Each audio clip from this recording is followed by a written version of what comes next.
Bayangin mangkok dangkal ditemuin di kuburan, nggak tahu pas malam atau siang, kayak mirip banget guys. Hai sobat pedagang, kembali lagi di channel Pedagang Power Tools. Terima kasih telah mengklik video ini. Jangan lupa juga like, comment, dan share di channel ini. Oke, di video kali ini gue bakal cerita sejarah lagi buat kalian pendengar sejati, yaitu sejarah tentang mesin bubut dan perkembangannya. Check it out.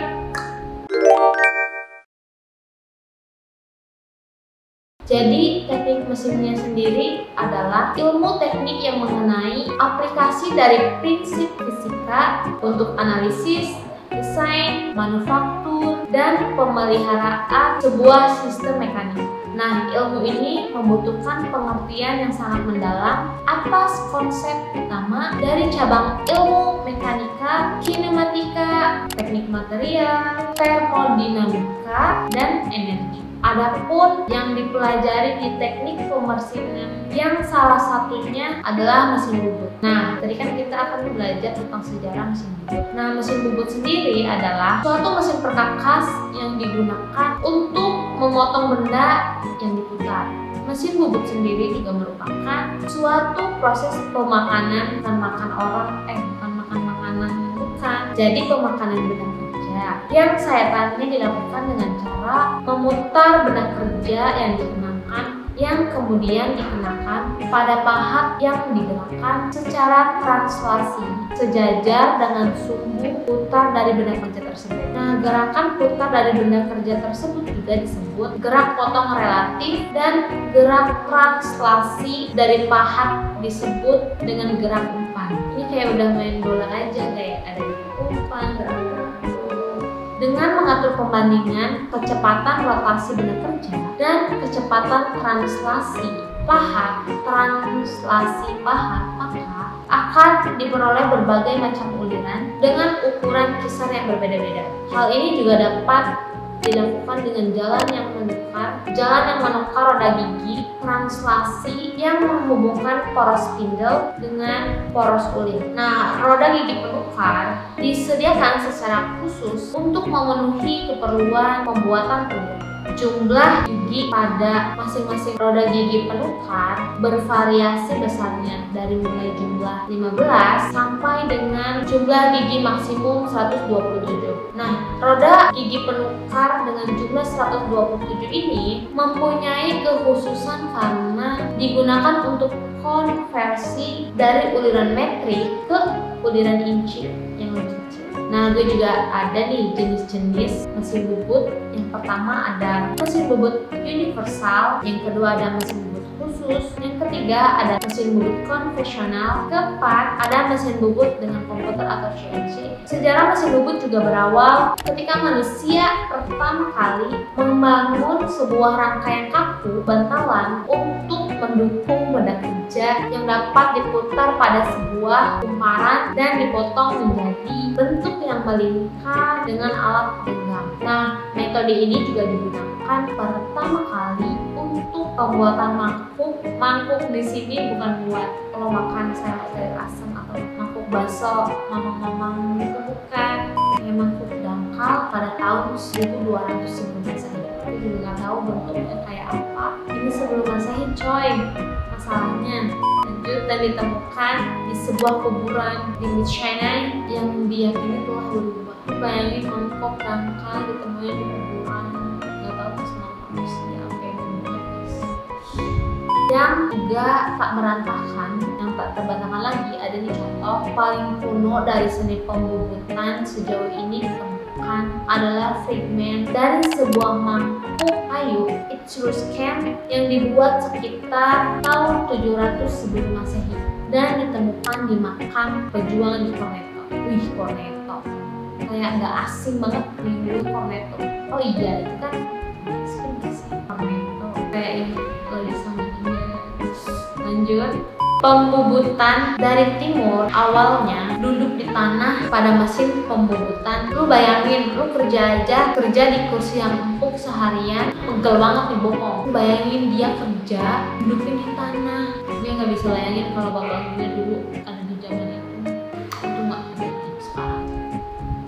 Lanjut, dengan menggunakan satu tangan untuk memutar kumparan sambil membungkuk, sementara tangan lainnya memegang genggam pahat. Sedih banget gue bacanya, gue nggak tega serius. Lu lihat gambar di sini. Mereka menggunakan satu kaki untuk menjaga kestabilan mesin bubut dan bertindak sebagai alat penumpu, sementara ujung kaki yang lainnya digunakan untuk membantu titik alat pemotongan. Nah, alat primitif seperti mesin bubut kuno ini masih dapat kita lihat saat ini dan digunakan di pasar-pasar di wilayah timur dan Asia.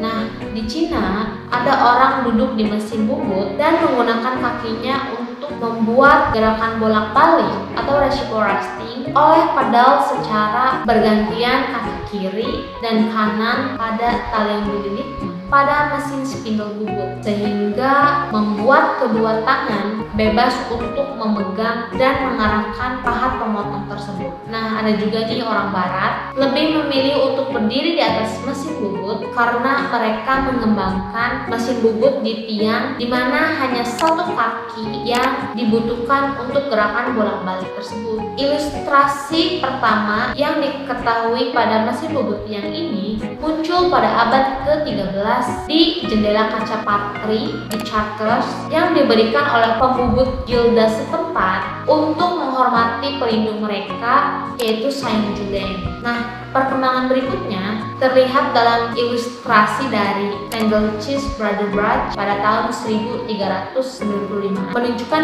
bingkai bubut dan eretan yang terbuat dari kayu-kayu yang berat untuk meningkatkan kekakuan. Kesulitan dalam memegang alat memotong dengan kuat ketika memotong material yang keras melahirkan penemuan eretan utama di mana alat pemegang ini kuat dan maju dipotong oleh sebuah slide di bawah kendali sebuah skrup. Nah, ini ilustrasi dari metal literature. Sorry, ini bahasa Jerman, gue jadi kayak nggak bisa. Ini ilustri dari Metallurgical Handbuch dari tahun 1480-an yang menunjukkan bentuk yang sangat awal. Nah, pemanfaatan putaran roda memiliki keuntungan yang sangat luar biasa karena menghasilkan kecepatan konstan dan dengan demikian meningkatkan kontrol atas alat potong. Ilustrasi ini juga menunjukkan yang pertama drive antara dua bantalan dari headstock dan sebuah tailstock dengan penyesuaian untuk memutar skru benda kerja yang panjang yang berbeda antara pusat ke pusat. Di Leonardo mengganti Jacques Pisson sebagai insinyur di pengadilan Prancis juga tertarik pada perkembangan mesin bubut dan membawa beberapa ide menjadi realistis, praktis, dan membangun sebuah skru pemotongan dan dua mesin bubut hias yang berputar. Keren. Nah, pada tahun 1615-an, Salomon de Caus dari Wales menggambarkan sebuah mesin bubut ekstraktif atau extractive lathe untuk mengubah benda yang oval. Untuk pertama kalinya, mesin bubut spindle yang dapat diubah di bawah kendali eksentrik, hamster head up, tekanan, tegangan tali. Ini merupakan ilustrasi awal prinsip mesin bubut. Pada tahun 1797-an, Henry Maudslay, jadi di awal tahun 1771 sampai dengan 1831, dia mendesain dan membuat mesin bubut yang disebut dengan Scar Cutting Lathe, salah satu karyanya yang berkembang di negara New England. Waktu itu, Amerika Serikat mengalami hambatan yang sangat ketat dan undang-undang negeri Inggris yang melarang ekspor mesin-mesin ke luar negeri. Nah, sementara undang-undang ini merupakan penghambat untuk sementara waktu, tapi tidak memakan waktu yang terlalu lama bagi bangsa Amerika yang bersifat revolusioner untuk memberikan modal pada perkembangan mesin bubut Maudslay. Dan di situ dibuatlah mesin-mesin bubut yang serupa dengan bed dari mesin kayu dan alurnya terbuat dari besi. Oke, sekian dulu untuk video kali ini. Buat kalian yang mau request, silahkan aja tulis di kolom komentar. Dan jika ada pertanyaan, kalian juga bisa tulis di kolom komentar. Jangan lupa juga like, komen, dan subscribe di channel ini agar tidak ketinggalan video berikutnya. Jangan lupa juga pencet tombol notifikasi Oke, semoga video kali ini bermanfaat untuk kalian. Gue permisi.